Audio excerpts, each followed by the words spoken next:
Hi students, myself Vimya KP, Assistant Professor, Department of Commerce, Parshraja College, Pulpalli. Today class I discuss the topic about differences between IFRS and GAAP accounting. This topic is a part of corporate accounting for 3rd semester BBA.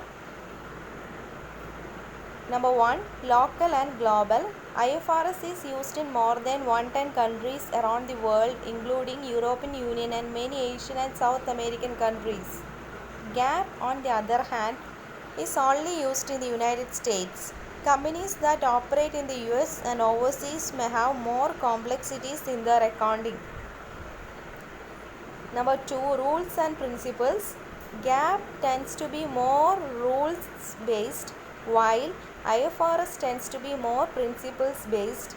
Under GAAP, companies may have industry specific rules and guidelines to follow, while IFRS has principles that require judgment and interpretation to determine how they are to be applied in a given situation. Third one, inventory methods. Both GAAP and IFRS allow first in first out or FIFO, weighted average cost, and specific identification methods for valuing inventories. However, GAAP also allows the last in first out or LIFO method, which is not allowed under IFRS. Fair value revaluations.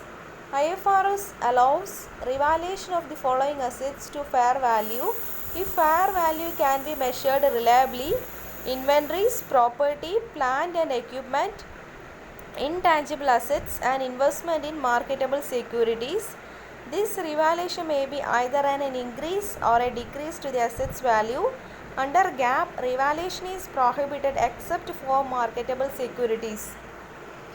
Investment property. IFRS includes the distinct category of investment property, which is defined as a property held for rental income or capital appreciation. Investment property is initially measured at cost and can be subsequently revalued to market value. GAAP has no such separate category. Impairment losses.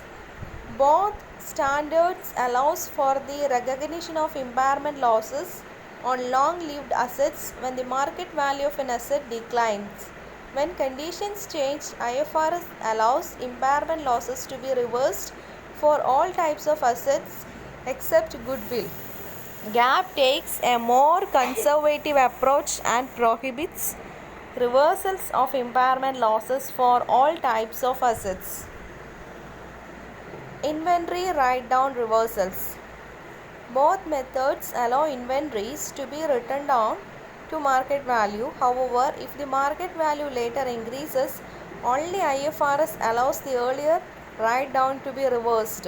Under GAAP, reversal of earlier write-down is prohibited.